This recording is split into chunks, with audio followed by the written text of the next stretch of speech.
Hola, ¿qué tal? ¿Cómo están? Pues muy buenos días a todos. Es un gusto volver a estar con ustedes.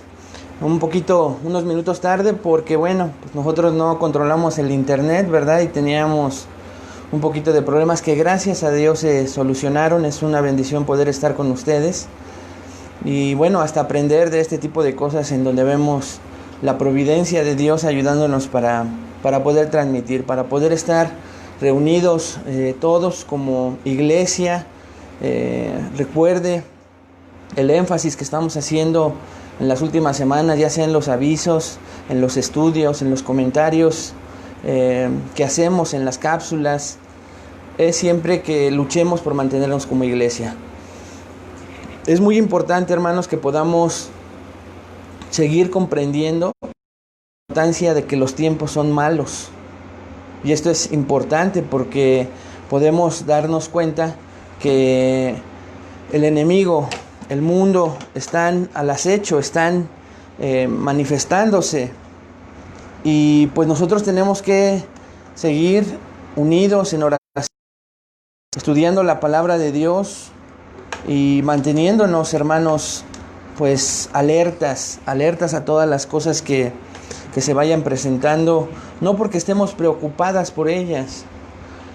Hay veces que en nuestra humanidad, a todo ser humano escuche, le inquieta muchas veces el futuro. Le gustaría saber qué le depara, ¿no es cierto? Aunque yo sé que como hijo de Dios usted esa tendencia la tiene menos cada vez que va encontrando confianza en el Señor. Aún con todo, muchas veces nos gustaría saber acerca del futuro. Ya no solamente qué nos espera a nosotros, sino a nuestros hijos, nuestros familiares. ¿Qué nos depara el futuro? Y es precisamente algo que hoy vamos a estudiar esta mañana.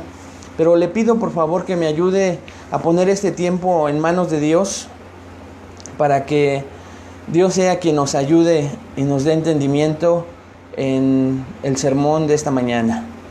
Así que vamos a orar, hermanos. Padre, te damos gracias por la bendición de poderte llamar Padre. Gracias por lo que haces en nuestras vidas. Bendito seas, Señor, por todas las cosas que recibimos de ti. Eres grandioso, majestuoso, digno, Señor, como escuchábamos en el canto de esta mañana. Gracias por Jesús, pero gracias, Señor, por tu grandeza, gracias por tu soberanía sobre nuestras vidas y sobre todo lo que acontece en el universo. De hecho, gracias, Señor, por tener la oportunidad de podernos reunir. Te pedimos y ponemos este tiempo en tus manos para que tú nos hables, tú nos des luz, dirección, nos guíes, Señor, esta mañana a través de tu bendita palabra y cumpla el propósito por el cual tú nos la dejaste. Ayúdame a mí, Señor, a explicar de manera clara, precisa, correcta, y a mis hermanos en sus hogares, Señor, a concentrarse, a ofrendarte este tiempo, a tener sus oídos atentos a tu voz, Señor. Así que te damos gracias y te pedimos todo esto en el nombre de Cristo Jesús. Amén. Amén, hermanos. Pues, hablando de esta situación acerca del futuro, titulé al sermón de esta mañana La soberanía de Dios sobre los tiempos futuros. La soberanía de Dios sobre los tiempos futuros. Y quiero comenzar con unas palabras del gran predicador y teólogo Samuel Lewis Johnson. De hecho, es Samuel Lewis Johnson Jr. Y él fue un pastor y teólogo evangélico conservador norteamericano que vivió entre 1915 y 2004. Este hermano fue teólogo y profesor en el Seminario Teológico de Dallas. Tiene sermones solamente en inglés, pero son sermones expositivos muy, muy buenos, hermanos. Cuando tengan la oportunidad de escucharle, los que puedan, con la traducción y poder ahí o buscar los medios para traducirlos. Bendición. Y él en su sermón, en cuanto al capítulo 7 de Daniel, que es donde quiero que me acompañe, Daniel capítulo 7, vemos a ese Dios soberano del cual el libro nos ha estado viniendo hablando, la soberanía de Dios, entender el atributo de la soberanía de Dios que tiene todo en control absoluto, pero ahora vea sobre qué, sobre los tiempos futuros. Cuando nos volvemos al mundo profético, que es, vamos a entrar ya pronto al libro de Daniel, a profecía, es natural, hermanos, que dice este hermano lo siguiente, y cito: es natural que nos hagamos la pregunta, ¿qué nos depara el futuro?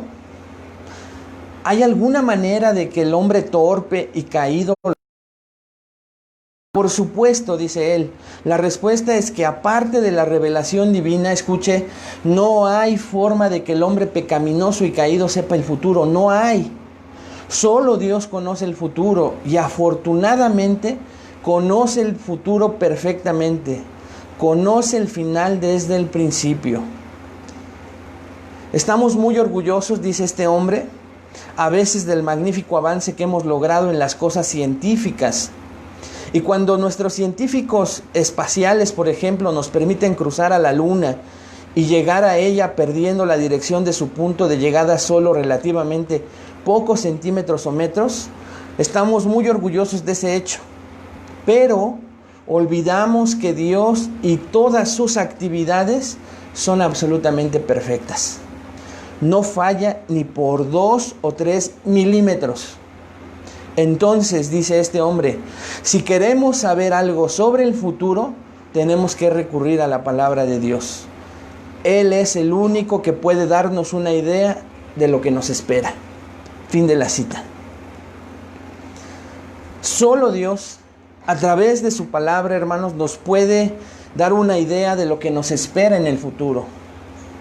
Y eso es maravilloso porque no solamente nos enseña el futuro que nos depara, sino cómo Él es soberano sobre esos tiempos futuros. Y recuerde que la soberanía de Dios es la almohada sobre la cual descansa el cristiano. Entonces, estamos a punto de entrar, hermanos, al capítulo 7 de Daniel, que dice un comentarista, y él lo ha llamado de la siguiente manera: el capítulo 7 de Daniel es la profecía más completa y detallada de eventos futuros que se puede encontrar en cualquier parte del Antiguo Testamento. Entonces, ¿se da cuenta de la importancia del capítulo 7? Es la profecía más completa y detallada de eventos futuros que se puede encontrar en cualquier parte del Antiguo Testamento. Tremendo el capítulo 7. También, hermanos, de acuerdo a cómo nosotros dividimos el libro cuando lo comenzamos a estudiar, aquí termina la primera sección principal en la que se divide el libro. Recuerde que nuestra división era la siguiente: capítulo 1, una introducción al libro con cómo Dios comienza a poner a Daniel soberanamente en un nuevo reino, profetizado, todo completamente bajo la soberanía de Dios. Capítulos 2 al 7, que ya vamos a terminar, el 7, hoy lo comenzamos, hablan de historia y profecía, escuche de qué, sobre las naciones del mundo, llamado también gentiles. Recuerda, ese término gentiles son las naciones del mundo que no son los judíos. Y capítulos 8 al 12, que vamos a estudiar posteriormente, vemos que ahí el énfasis volverá a centrarse en la nación de Israel. A medida también, hermanos, que el idioma en que se escribe el libro cambia del arameo al hebreo. Capítulos 8 al 12 están escritos en hebreo. ¿Por qué? Porque ya Dios soberanamente, capítulos 2 al 7, se hablaba en arameo porque era la lengua gentil que gobernaba en ese momento. Después se cambia al hebreo, porque a partir del capítulo 8 y hasta terminar el libro de Daniel, el énfasis recae sobre qué le depara la nación de Israel y qué tenemos que ver nosotros ahí. Así que mientras llegamos ahí, hoy vamos a concluir la segunda parte de este libro. No creo que nos dé tiempo, pero tenemos forzosamente que hacer una comparación, escuche, ¿entre qué, hermanos? Entre contrastes breves entre lo que vimos en el capítulo 2 de Daniel y lo que vamos a ver en el capítulo 7. Por ejemplo, para que le recuerde un poquito, tuvimos en el capítulo 2 a Daniel diciéndole a Nabucodonosor: tú eres la cabeza de oro, como referencia al rey de Babilonia. Recuerde que Nabucodonosor tuvo un sueño de una estatua con diferentes partes de metales, dividida en metales. En ambos capítulos, en el 2 y en el 7, entonces tenemos una gran panorámica, escuche de qué, de la historia de las naciones. 4 grandes imperios mundiales también hay en los 2 capítulos. Hay un clímax en cada uno de los capítulos y escucha, hermano, y luego se hace referencia a un reino mundial en cada uno de los capítulos. Todo esto en cuanto a la similitud que hay entre los capítulos, pero hay algunas diferencias también. Y las diferencias, hermanos, son importantes para comprender la diferencia entre los 2 capítulos. El capítulo 2, escuche por ejemplo las diferencias. El capítulo 2 fue dado como una visión a un rey pagano. En el capítulo 7, la visión se le da a Daniel, el profeta de Dios. Esto es muy importante. No crea que Dios lo hizo porque sí. La primera visión, el sueño de la estatua, fue dada a un rey pagano, un rey gentil. Pero el capítulo 7, la visión se la da a un profeta de Dios, a un profeta de él. Otra diferencia, en el capítulo 2 tenemos una gran imagen, una imagen muy notable que debe haber sido extremadamente impresionante, tanto para Nabucodonosor como para Daniel. Pero ahora en el capítulo 7 no tenemos una gran imagen, sino grandes bestias. Entonces, por un lado, la figura de Nabucodonosor es una perspectiva externa, porque recuerde que son metales preciosos, aparte de impresionar la que fuera más esplendorosa, pero esa perspectiva es externa y humana, es decir, una representación externa y humana de la historia de las naciones. Lo que Dios le presenta a Nabucodonosor es ese esplendor de esas naciones. La otra, la que vamos a estudiar esta mañana, esta es importantísima por lo siguiente, porque es la representación interna y divina de la historia de las naciones. En el capítulo 2, entonces, hermanos, tenemos la historia tal como la ve el hombre, como la vio Nabucodonosor. Pero en el 7 tenemos la historia tal como la ve Dios. La historia de todas esas naciones, cómo las ve Dios. Hoy lo vamos a aprender. Podríamos seguir nombrando más diferencias entre ambos capítulos.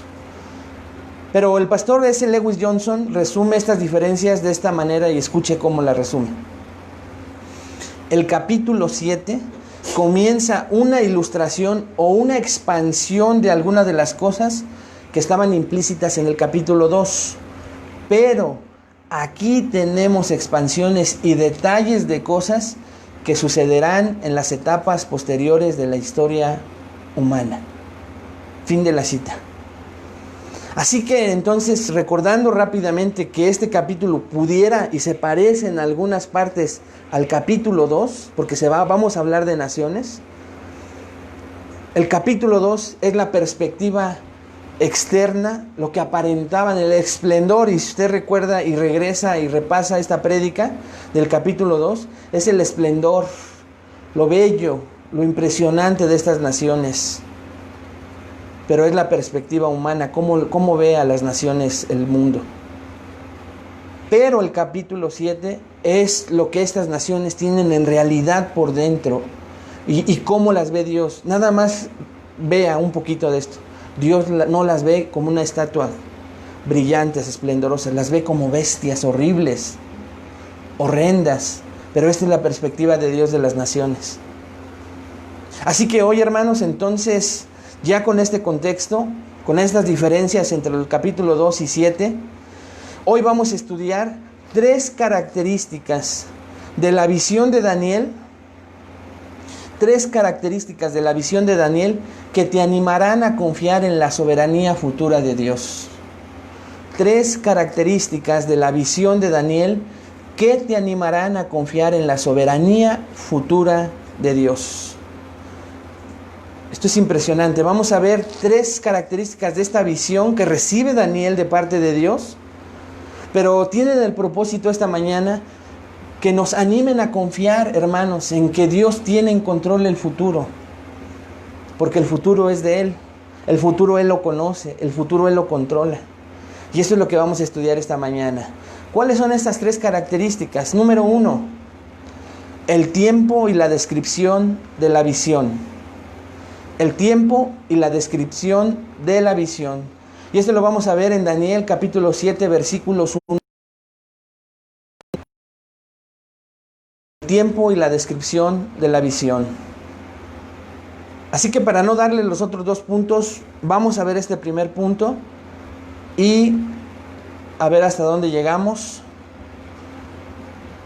Así que le pido, hermano, que me acompañe con su Biblia ahí en su hogar a Daniel capítulo 7, versículos 1 al 8. Daniel capítulo 7, versículos 1 al 8. Y vamos a leer hasta el versículo 3. Dice la santa palabra de Dios. En el primer año de Belsasar, rey de Babilonia, tuvo Daniel un sueño y visiones de su cabeza mientras estaba en su lecho. Luego escribió el sueño y relató lo principal del asunto. Daniel dijo: miraba yo en mi visión de noche, y he aquí que los 4 vientos del cielo combatían en el gran mar, y 4 bestias grandes, diferentes la una de la otra, subían del mar. Vamos a hacer una pausa. Si usted le vuelve a dar una leída, tal vez entienda algunas cosas y algunas se hacen difíciles de entender. Pero la mayoría de los comentaristas coinciden, hermanos, en que estos primeros 3 versículos son una especie de introducción a la visión de Daniel.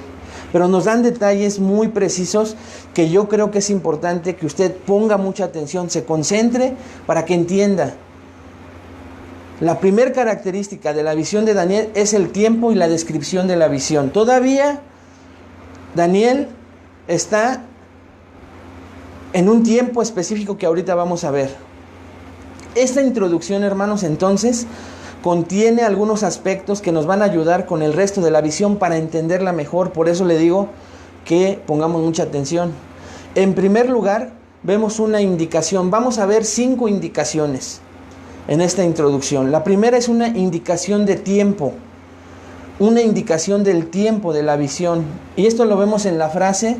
Vea lo que dice la primera frase del versículo 1. En el primer año de Belsasar, rey de Babilonia. Ahí nos indica una visión del tiempo. Hay una visión del tiempo. ¿Cuál es este tiempo? En el primer año de Belsasar, rey de Babilonia. Por lo tanto, hermanos, esta visión de Daniel, esta primera visión, ocurrió algunos años antes de los eventos del capítulo 5 que vimos hace unos domingos, ya que el capítulo 5, si usted se acuerda, nos indica la última noche del reinado de este rey Belsasar. ¿Ya lo recordó? Ahí con la escritura en la pared. Ese capítulo 5 nos indica el último día de reinado de Belsasar. Pero la visión que tuvo Daniel fue en el primer año de este mismo rey. Entonces, también vemos que fue muchos años antes del capítulo 6 que relatan la situación de Daniel en el foso de los leones, ya con otro imperio. Así que si hacemos cuentas, el primer año de Belsasar, hermanos, fue en el 553 a.C., y en el cual Daniel no tenía 85 años, que hace 8 días veíamos con el reino medo-persa. Aquí Daniel tenía aproximadamente 67 años. Entonces, la primera frase nos indica cuándo recibió esta visión Daniel. Ya usted hoy puede entender que fue en el primer año del rey Belsasar. ¿Cuál Belsasar? El de la escritura en la pared. Estos eventos sucedieron años anteriores al relato del capítulo 5. En segundo lugar, la segunda indicación es de forma o manera. Vea lo que dice la frase. Tuvo Daniel un sueño y visiones de su cabeza mientras estaba en su lecho.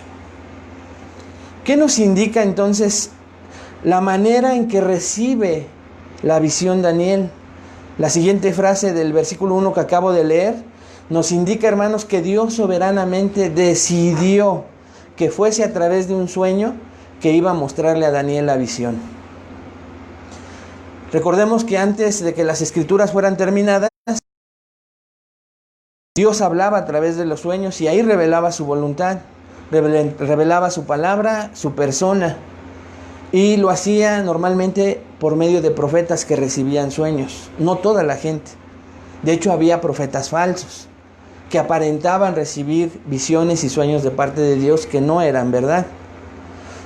Le hago la aclaración porque aquí esta segunda frase nos indica que Dios soberanamente sí escogió para Daniel un sueño y le habló a través de los sueños.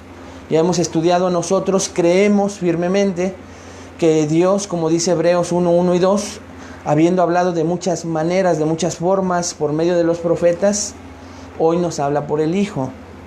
Y la Biblia está completa y no hay necesidad de eso, pero aquí sí.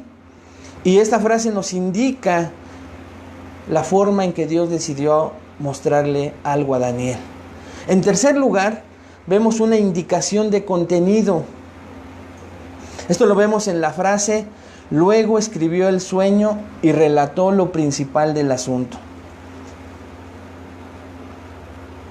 Entonces, esta frase nos indica que después de que Daniel despertó del sueño, escribió.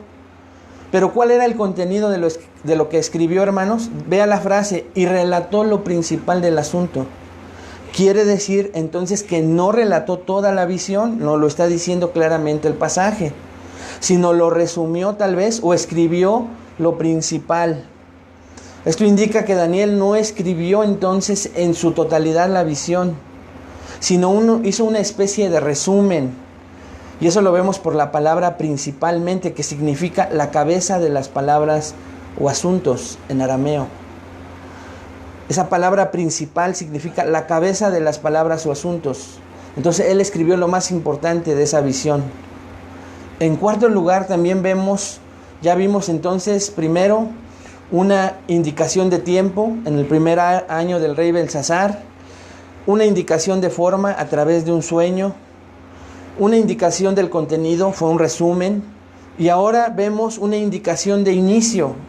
Vea lo que dice el versículo 2. Vaya con su Biblia por favor al versículo 2. Dice, Daniel dijo, miraba yo en mi visión de noche y he aquí que los 4 vientos del cielo combatían en el gran mar. Y aquí entramos a una frase, hermanos, que es difícil por su simbolismo. Y esta frase ha causado discrepancias entre los teólogos. Pero creemos nosotros, hermanos, que la frase indica, escuche lo siguiente, algo que comenta el pastor Evis Carballosa. Y creemos nosotros, no en Evis Carballosa, sino en su interpretación con la cual concuerdan algunos otros teólogos. Y este hermano dice, la expresión, mucha atención para que vea qué significa esto que dice Daniel. Miraba yo en mi visión de noche y he aquí los 4 vientos del cielo. ¿Qué es eso? Y luego combatían en el gran mar. ¿Cuál gran mar?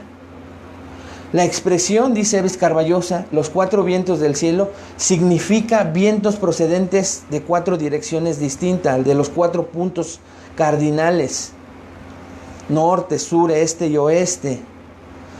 Y es una posible referencia a los 4 puntos cardinales. Estos 4 vientos del cielo, escucha hermano, tienen que ver con la intervención divina en la tierra. O sea, lo que quiere decir Daniel es que cuando dice los 4 vientos del cielo combatían en el mar, es la intervención del control divino por todos lados. Dice el pastor MacArthur, esta intervención divina combate en el gran mar, escuche, que hace alusión a naciones y pueblos como lo comenta otros teólogos, dice el pastor MacArthur. Entonces la intervención divina son todos esos vientos de todos lados, pero es el control de la soberanía de Dios. ¿Y cuál es el gran mar en este momento? Las naciones, toda la creación, las naciones que se están creando, no solo en el contexto del libro de Daniel, sino por toda la tierra, hermanos. Recuerden que las personas fueron esparcidas a lo largo de la tierra. Y entonces el gran mar es la tierra, pero todas esas multitudes, pero controladas por los 4 vientos con intervención divina. ¿Ya lo vio? Esto es muy importante. Entonces esa frase nos indica una indicación de inicio. ¿Dónde comienza la visión de Daniel? Y en quinto lugar, vemos en la introducción una indicación, escuche de qué, de complemento de la visión. Vea el versículo 3. Y 4 bestias grandes, diferente la una de la otra, subían del mar. 4 grandes bestias ahora aparecen, hermanos, en la visión de Daniel. Evidentemente, estas bestias eran geniales, no solo en poder, sino en tamaño. Mientras Daniel las veía pasar, hermanos, imagínense siendo usted Daniel, frente a sus ojos. Son bestias horribles, impresionantes. Y están frente a los ojos del profeta de Dios. ¿Qué representan estos 4 animales del mar? En el versículo 17, si usted va ahí, a Daniel 7:17, el ángel explica que simbolizan 4 reinos que se levantarán de la tierra. Esto es del mar. Porque el mar, ¿qué simbolizaba? Dijimos la tierra y las naciones, ¿ya se acordó? Entonces, estos 4 animales representan a 4 reinos, los 4 reinos también del capítulo 2 de Daniel. Así que Daniel 7, hermanos, proporciona información más detallada sobre estas naciones, sobre estos reinos, y lo vamos a ver a continuación. ¿Qué detalla a continuación Daniel que no detalló en el capítulo 2? Vamos a verlo, hermanos. Recuerde que el capítulo 2 es la visión y la perspectiva humana y externa de estas naciones. Y el capítulo 7 es muy importante que lo reitere, para que usted lo recuerde. Es la perspectiva interna y divina de estas naciones. ¿Qué piensa Dios? ¿Qué perspectiva tiene Dios de estas naciones? Y esto lo estamos aprendiendo esta mañana. Vea lo que dice el capítulo 4, versículo 4, perdón. La primera era como león y tenía alas de águila. Yo estaba mirando hasta que sus alas fueron arrancadas. Váyaselo imaginando, hermano, La primera era como león y tenía alas de águila. Yo estaba mirando hasta que sus alas fueron arrancadas. Imagínese eso. Y fue levantada del suelo y se puso enhiesta sobre los pies a manera de hombre, y le fue dado corazón de hombre. ¿Leyó conmigo? ¿Tiene la versión Reina Valera? Dice ahí, y se puso enhiesta. No se equivocó la imprenta. Yo sé que algunos a lo mejor saben qué significa enhiesta. Pero vea, ahorita vamos a llegar a esa palabra. El primer animal se parecía, dice ahí, ¿a un qué? A un león. Sin embargo, hermanos, este león era de aspecto inusual porque tenía alas grandes como las de un águila. El león correspondía correctamente, escuche a qué, hermano, a la primera parte de la estatua de la cabeza de oro de Daniel 2, que decíamos simbolizaba a quién, a qué reino. ¿A qué reino? ¿Se acuerdan aquí? Babilonia. Varios factores demuestran que el león y el águila, escuchen, son símbolos aptos de Babilonia. Primero, Nabucodonosor, escuche, hermano. Nabucodonosor fue simbolizado como un león y un águila en otros lugares de la Biblia. Dios simbolizó a Nabucodonosor como un león y como un águila.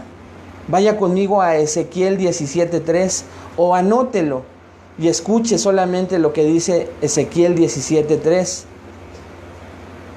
y dirás: así ha dicho Jehová el Señor. Una gran águila de grandes alas y de largos miembros, llena de plumas de diversos colores, vino al Líbano y tomó el cogollo del cedro. Este pasaje de Ezequiel 17, hermanos, es una profecía de Nabucodonosor. ¿Y cómo lo llama el Señor? Una gran águila. Habacuc 1:6 al 8. Vea lo que dice Habacuc 1:6 al 8 acerca del reino babilonio. Dice Habacuc: porque he aquí, yo levanto a los caldeos. ¿Quién eran los caldeos? Los babilonios. Nación cruel y presurosa, que camina por la anchura de la tierra para poseer las moradas ajenas. O sea, arrasaban con todo. Dice el versículo 7 de Habacuc: formidable es y terrible. De ella misma procede su justicia y su dignidad. Versículo 8, vean con mucha atención, hermanos. Sus caballos serán más ligeros que leopardos y más feroces que lobos nocturnos, y sus jinetes se multiplicarán. Vendrán de lejos sus jinetes y vea, y volarán como águilas que se apresuran a devorar. Así simbolizaba también Dios a este reino, como león y como águilas. Se han encontrado, hermanos, estatuas de leones alados, no salados, alados, que se cree que fueron representativos del imperio. ¿Dónde? En las ruinas de Babilonia, lo que corrobora que esta nación se identificaba con leones alados. Por último, otro detalle de esta bestia, dice que son las alas de león, que son ¿qué? Arrancadas. Y estas hablan, ¿se acuerda de qué? De la locura y la pérdida del poder del rey. Le fueron arrancadas. Y la palabra que yo le comenté hace rato, cuando dice ahí en el versículo 4, yo estaba mirando hasta que sus alas fueron arrancadas, y vea lo que dice: y fue levantada del suelo y se puso en yesta. En yesta es poner algo recto y firme, así como estoy yo ahorita. Bueno, ya tengo joroba, ¿verdad? Pero es algo recto y firme. Eso significa en yesta. Ahora imagínese usted, es un león. ¿Cuántas patas tiene un león? 4. Pero aquí dice que se levanta sobre 2. Y era un león enorme, hermanos. Imagínese los ojos de Daniel en ese momento. Se pone sobre sus 2 pies, porque dice que le fueron cortadas las alas y es Dios mismo quien lo levanta del suelo, lo pone otra vez firme, como le pasó a Nabucodonosor, y dice al final: y le fue dado corazón de hombre. ¿Ya vio la última frase?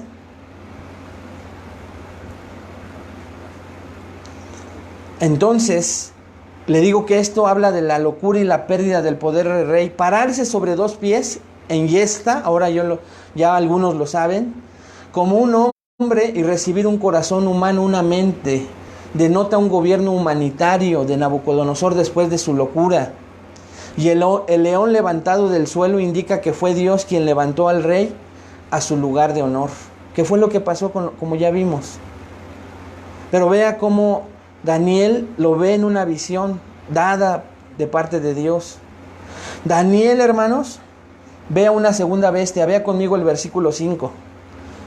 Y he aquí otra segunda bestia. Imagínese a esta bestia usted también. Semejante a un oso, la cual se alzaba de un costado más que del otro, y tenía en su boca 3 costillas entre los dientes. Y le fue dicho así: levántate, devora mucha carne. Después de Babilonia, ¿qué imperio sigue? Medo-Persia. Medo-Persia siguió a Babilonia como el próximo gran imperio. Lo vimos en Daniel 5, ¿verdad? Y luego Daniel 6. Belsasar es destituido como rey de Babilonia, y entonces llega Ciro. Es el siguiente imperio mundial.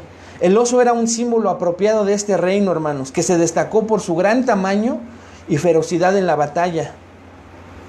Un comentarista dice: según el texto, el oso, si usted lo nota, se alzaba más de un costado que de otro, o sea, como que tenía una piernita más corta. Dicha expresión, sin duda, simboliza, hermanos, el hecho de que la rama persa del imperio llegó a ser más preeminente que la meda. Cuando la Liga Medo-Persa conquistó a Babilonia, el líder indiscutible, ¿se acuerda quién era? Ciro el Grande, quien se sabe era persa.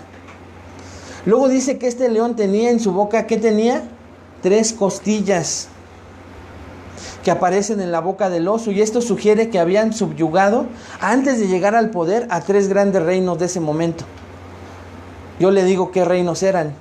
Eran Lidia, Egipto, y el último que habían conquistado, ¿cuál era según Daniel? Babilonia.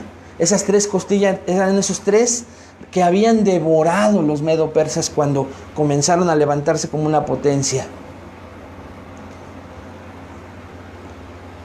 La historia confirma que en el proceso de su ascenso a la supremacía mundial, los medo-persas conquistaron a Lidia, Egipto y Babilonia. El mandamiento al final, ya ve que dice, levántate, devora mucha carne, se refiere al carácter conquistador del imperio medo-persa. Arrasaban con todo lo que venía a su vista, hermanos. Ya vimos entonces las 2 primeras bestias. Vea la tercera conmigo, versículo 6. Después de esto miré, y he aquí otra semejante a un leopardo, con 4 alas de ave a sus espaldas.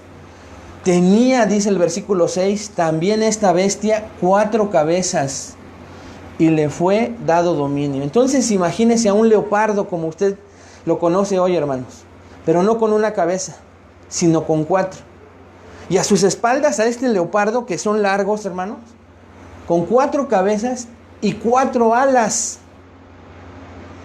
Un comentarista dice lo siguiente, para que usted también lo entienda de mejor manera. Mientras Daniel continuaba mirando las escenas en su visión, esto es muy importante, hermanos, de repente apareció una tercera bestia, porque ya vea cómo comienza el versículo 6. Después de esto miré. ¿Después de esto qué? De que apareció la segunda bestia, ¿ya se dio cuenta? El oso. Pero ¿esto qué nos indica esta frase después de eso? Después de la aparición de la segunda bestia, la tercera, salió del mar. ¿Qué nos indica esta frase? Que las bestias, hermano, escuche con atención, vinieron en secuencia y no simultáneamente. ¿Qué quiere decir que vinieron en secuencia?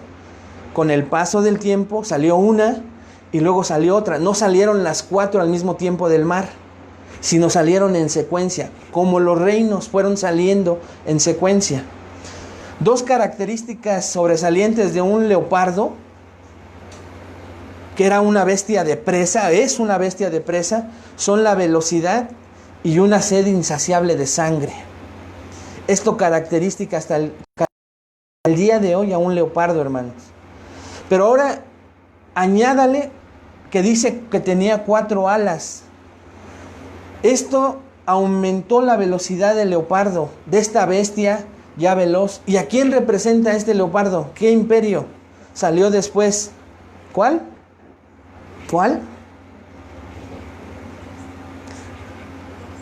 Grecia.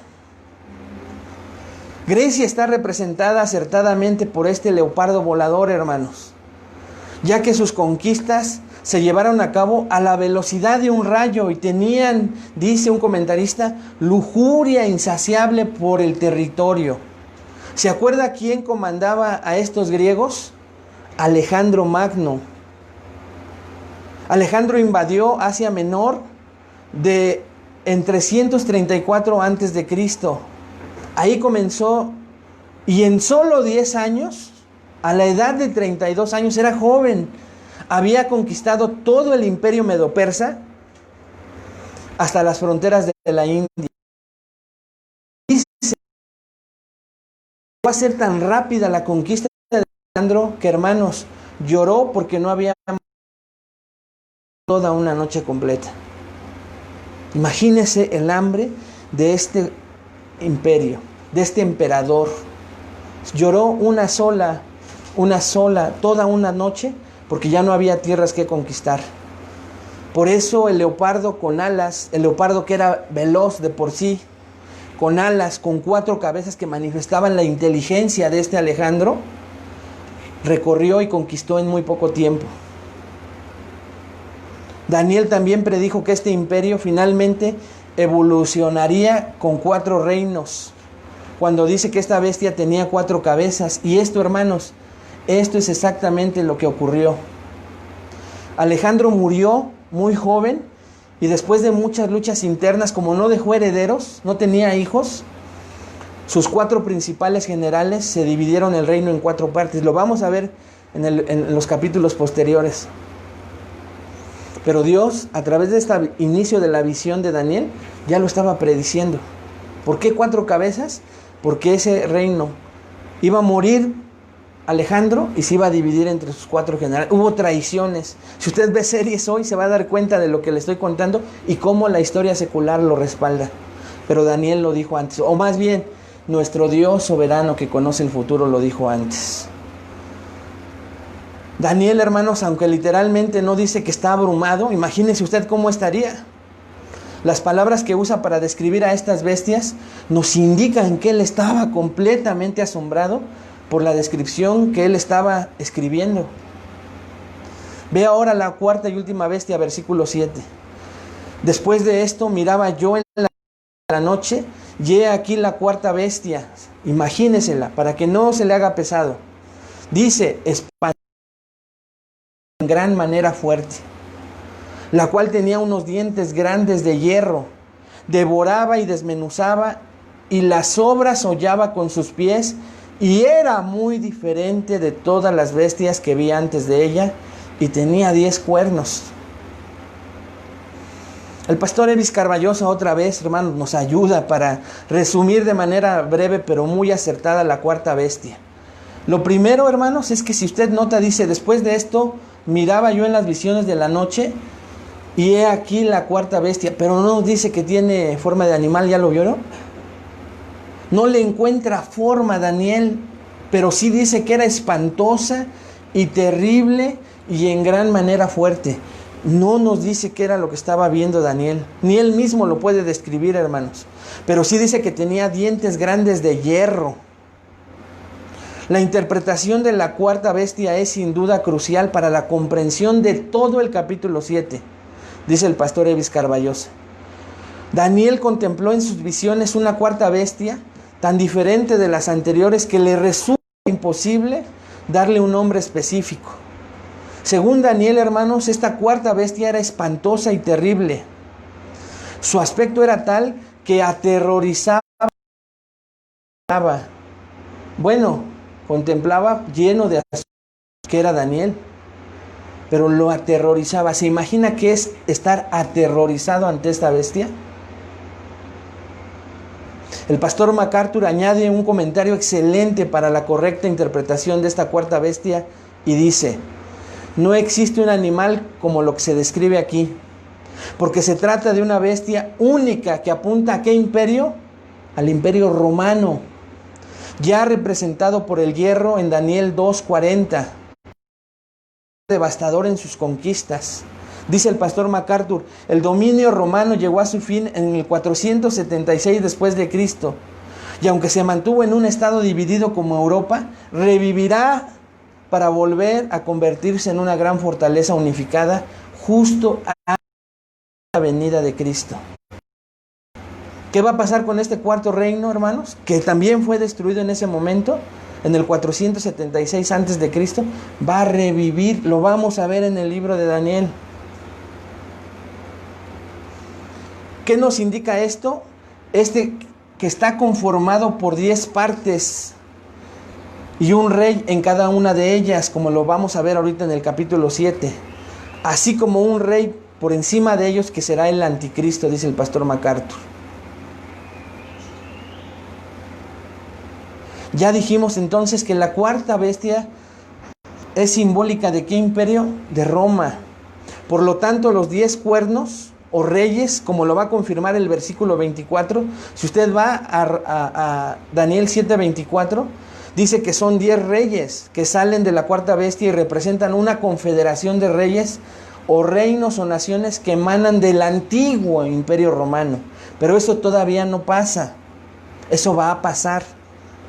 El dominio de esta federación precederá inmediatamente el regreso de Cristo, ya que el imperio será destruido por la venida del reino de Dios. Hermanos, parece que todo lo que Daniel está relatando efectivamente es con más detalles lo que escribe el capítulo 2 hasta ahorita.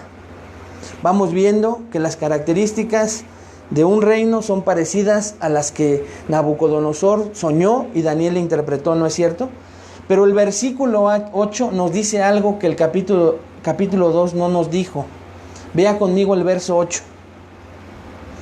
Dice Daniel: mientras yo contemplaba los cuernos, he aquí que otro cuerno pequeño salía entre ellos. Estaba viendo los 10 cuernos y de repente ve que sale otro cuerno, ¿ya lo vio? Y delante de él fueron arrancados 3 cuernos de los 10 primeros, Y he aquí que este cuerno tenía ojos como de hombre y boca que hablaba grandes cosas. ¿Quién es este cuerno? El anticristo. Esto es confirmado por el hecho de que este cuerno arranca a 3 de los primeros, o sea, destrona, va a destronar de su puesto a 3 de estos 10 reinos que van a venir en un futuro. La imagen de este malvado futuro rey en estos versículos coincide, hermanos, con las descripciones de él que se encuentran en otros pasajes de las Escrituras. Daniel 11, Segunda de Tesalonicenses 2, 3 al 12, Apocalipsis, que vamos a ir viendo con detalle. Él no es otro que la persona más infame en toda la historia humana que va a haber sobre la tierra, llamado Anticristo. Y vamos a estudiar de él más adelante. Carballosa comenta la frase: y he aquí que este cuerno tenía ojos como de hombre y una boca que hablaba grandes cosas, y dice: el cuerno pequeño es indudablemente una persona. La expresión ojos como de hombre sugiere la idea de inteligencia, intuición, capacidad mental que va a tener este hombre. Además tenía una boca que hablaba grandes cosas. Esta frase puede indicar que el personaje simbolizado por el cuerno pequeño hará grandes promesas y declaraciones que asombrarán a la humanidad. Y también se caracterizará por hablar grandes cosas en contra de Dios. Esto lo vemos en Apocalipsis 13, 5 y 6. Bueno, ¿por qué vimos todo esto, hermanos? ¿Qué tiene que ver esta gran perspectiva divina? Porque es Dios, recuerde que esto es Dios. ¿Cómo lo aplicamos hoy a nuestros días? Y voy terminando. En primer lugar, hermanos, este principio de la visión de Daniel, de esta introducción y descripción, que nos ayuda a ver la soberanía de Dios sobre el futuro. En primer lugar, hermanos, este revela el verdadero carácter de los gobiernos humanos. Repito, la visión de Daniel capítulo 7 revela el verdadero carácter de los gobiernos humanos con los cuales ha tenido que lidiar el pueblo de Dios a través de los tiempos. Hermano, algunos contemplan al mundo y sus gobiernos como Nabucodonosor en el capítulo 2. Hoy hay muchas personas que contemplan al mundo y sus gobiernos como Nabucodonosor. Incluso hay algunos cristianos que así contemplan al mundo. Se maravillan de los logros humanos. Se maravillan, hermanos, de lo que un gobierno puede hacer, y por eso hasta los dividen. No estamos divididos así: primer mundo, segundo mundo, tercer mundo. Porque los mismos hombres contemplan más grandes a estas naciones. Algunos, hermanos, ponen aún sus esperanzas en los grandes líderes. ¿En qué puedan hacer estos grandes líderes? Multitudes van tras el pensamiento de ellos. Y nace un líder por aquí y arrastra multitudes. Y nace otro líder por acá y arrastra multitudes. Pero, hermanos amados, esa no es la perspectiva que Dios le dio a Daniel, como lo acabamos de ver. Él no vio en el capítulo 2 una estatua extraordinaria y colosal como la vio Nabucodonosor, hermanos. Aquí en el capítulo 7 vemos otra cosa. Daniel tuvo una perspectiva divina diferente que el mismo Dios le dio de las naciones y sus grandes líderes. Daniel, hermano, vio 4 bestias terribles, crueles y tiranas. Y amados hermanos, pidámosle a Dios que podamos ver siempre a las naciones así, de esta manera. Y no nos dejemos seducir por su aparente esplendor. No nos dejemos seducir por grandes líderes que pensamos, hermano, que nos atemorizan con sus palabras, que son elocuentes. Hermanos, que esta mañana Dios nos ayude y reafirme en no poner nuestra confianza en los hombres, aún y con sus grandes capacidades de liderazgo. Lo vemos a lo largo de la historia, hermanos. Napoleón Bonaparte, Hitler, Mussolini, Saddam Hussein, etcétera. Existen. Han caído tarde que porque la esperanza del hombre no puede estar en el hombre. Maldito el hombre que confía en el hombre, dice la Escritura, ¿no es cierto? Hermanos, el orgullo, el egoísmo son los elementos característicos de la humanidad. Todas estas naciones se han alejado de Dios. Estas que describe Dios y las de hoy están alejadas de Dios. Y escuche, el hombre sin Dios termina como estas 4 naciones, convirtiéndose en una bestia salvaje. Por eso la esperanza del hombre no puede estar en el hombre, sino en el Creador y soberano del hombre, del Dios vivo y verdadero, hermanos. Él está sobre todas estas naciones y escucha, hermano, Él tiene el control absoluto de y sus líderes malvados. Hoy, esta mañana, Dios quiere que usted y yo recordemos esto. Aún el líder más piadoso, aún el líder que te parezca más bueno, no se puede comparar porque la perspectiva divina lo ve como una bestia, como alguien corrompido. Sin Cristo, hermanos, cualquier hombre es seducido en esta perspectiva de Dios, porque Él está sobre estas naciones. Él tiene el control absoluto. Hermano, ese gobierno soberano de Dios sobre las naciones paganas, tiranas e idólatras, lo manifiesta con misericordia. La única esperanza que las naciones tienen es el Evangelio, o más bien el Salvador que el Evangelio anuncia. Hermano, este mundo es un caos y la única esperanza del hombre es Cristo. En segundo lugar, y con esto termino, hermanos. En segundo lugar, este pasaje es un hermoso recordatorio para no dejarnos seducir por la aparente majestuosidad de las naciones o sus líderes humanos. Hermanos, los creyentes no son del mundo, aunque están en el mundo. Recuérdalo. Tú no perteneces en el mundo. Hermanos amados, este mundo no es nuestro hogar. Nuestro hogar está en los cielos y nuestro gobernante supremo es Dios, el soberano Dios de todo el universo. Él es nuestro soberano. Él es nuestro rey.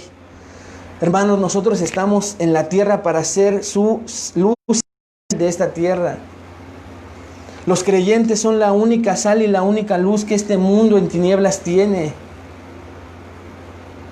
Por eso es terrible, hermanos, cuando la iglesia o los creyentes comienzan a moldarse o adaptarse a los pensamientos de este mundo. Santiago 4:4 lo dice claramente. Oh almas adúlteras, ¿no sabéis que la amistad del mundo es enemistad contra Dios? Cualquiera pues que quiera ser amigo del mundo se constituye enemigo de Dios. Hermanos, tengamos cuidado, porque este mundo es muy sutil y no siempre es bestia a nuestros ojos, sino a veces es una estatua hermosa o eso aparenta, pero sigue siendo bestia. Por eso tú no puedes seguir hombres, como cristiano no puedes seguir hombres. No puedes criticar a un presidente del norte de nuestro país, ¿verdad?, como una bestia y pensar que el de tu país es el Mesías. Son bestias, no tienen a Cristo. Esa es la perspectiva de Dios. Y si tú quieres hacerte amigo de cualquiera de los dos, te constituyes enemigo de Dios. Eso no implica que no los honremos, porque tenemos ese mandato. Pero no te puedes dejar seducir, hermano. No te puedes dejar seducir. No puedes juzgar tampoco de la manera en verlos como una bestia, porque Dios los tiene bajo control. ¿Crees esto esta mañana? ¿Crees que de verdad Dios tiene todo bajo control? Entonces que ellos hagan lo que tengan que hacer, hermanos, porque están bajo el control absoluto de Dios. Tú y yo no tenemos que temer a que alguien se crea el salvador de una nación y el otro también de diferentes maneras. Pero así está lleno el mundo, de líderes corruptos, de naciones corruptas, porque no tienen a Cristo, han rechazado a Cristo. Nuestra confianza, hermanos, esta mañana es tener la perspectiva de esas naciones como la tiene Dios. Y ver que en un futuro Él las va a destruir a todas. Y que nosotros podemos estar tranquilos, aún en tiempos tan difíciles como los que estamos viviendo, hermano. Porque para comenzar el capítulo 7, hoy podemos recordar que Dios controla a todas estas naciones. Recuerda cuál ha sido el fin de las más grandes naciones y líderes que se han levantado. Y descansa esta mañana en el Dios todopoderoso, que sigue gobernando sobre todas ellas y sobre las que vendrán, hermano. ¿Cuántos lo creen esta mañana? Hermano, Dios es soberano sobre toda nación y hombre, por más poderosos que se vean a nuestros ojos. No temas. No temas, hermano. Si necesitas estar informado, hazlo. Pero regresa a la información más precisa y perfecta y que no se equivoca, que es la palabra de Dios. Porque si solo crees en la información, todo lo que acontece con estas naciones en el mundo te va a tener atemorizado, te va a tener paralizado, te va a tener preocupado, te va a tener mordiéndote las uñas, te va a tener teniendo temor de más. Pero hermano, si tú ves pasajes hermosos como este, a un Dios soberano que controla las naciones, que controla el futuro, descansa en Él. Y sé prudente. Sométete a estas naciones, a sus gobernantes, a sus gobiernos, como bien lo indica Romanos 13. Hasta que no, hermanos, nos impidan que obedezcamos a Dios, porque ahí vamos a obedecer a Dios antes que a los hombres. Pero mientras tanto, hermano, deja que ellos hagan lo que tengan que hacer, porque Dios, el Dios soberano, lo tiene todo controlado. Y esto es lo que Dios quería decirte esta mañana. El Dios soberano tiene a todas estas naciones bajo control. Y Él tiene la perspectiva de ellas de bestias, de tiranía. Y es la perspectiva que esta mañana Dios te invita a ti y a mí a que tengamos de ellas. Y que esperemos al reino inconmovible, al reino majestuoso, al que tú y yo pertenecemos. Y hoy Dios te quiere recordar a qué reino perteneces tú. Vamos a orar, hermanos. Padre, te damos gracias por esta hermosa perspectiva que nos das de las naciones. Padre, y decimos hermosa porque es una perspectiva divina, santa, que es una perspectiva que tú tienes de todos los reinos de este mundo, Señor. Para dos razones en especial esta mañana. Número uno, Señor, para que nosotros no seamos seducidos por la aparente grandeza de estas naciones, pero tampoco seamos atemorizados por ella, Padre, sino que recordemos que sobre todas y cada una de ellas estás tú, nuestro soberano Dios, el que controla todo, Señor. Tu palabra es clara y dice que 2 pajarillos no se venden al 100 por 1, ni ninguno de los 2 cae a tierra sin vuestro Padre, sin que tú lo determines así, Señor. Así que creemos y comenzamos a creer en el Dios soberano que nos mostraste esta mañana y descansamos, Señor, en que las naciones a las cuales tú nos pides estar subordinados y respetemos puedan hacer, aún con la maldad más ilimitada, Señor, cualquier cosa sobre esta tierra, sabiendo que tú lo permites, Padre, que tú lo controlas y que no va a pasar nada en nuestras vidas que estas naciones hagan alrededor del mundo, que tú, Señor, no tengas bajo control y bajo la protección que tú determines tener en nosotros. Lo mejor que podría pasarnos, Señor, es que si quisieran incluso destruirnos, sería algo hermoso para estar en tu presencia, Señor, en el reino al cual pertenecemos en realidad. Gracias por ese recordatorio, que nosotros pertenecemos a otro reino, Señor, en donde tú eres el Rey, pero que no solo gobiernas ese reino, sino gobiernas todo, Señor. Gracias por ser nuestro Rey. Te lo agradecemos esta mañana, en el nombre de Cristo Jesús. Amén. Amén, hermanos. Que Dios les bendiga. Espero que esta palabra, esta perspectiva de Dios le haya servido de ánimo, que no se deje intimidar. Seguimos en tiempos difíciles y le animo a que, independientemente que usted siga informado por los medios, por todos los medios que hay, usted no deje de estar informado de lo que dice Dios en su palabra. Que Dios le bendiga. Estamos gobernados por un Dios soberano. No lo olvide esta semana.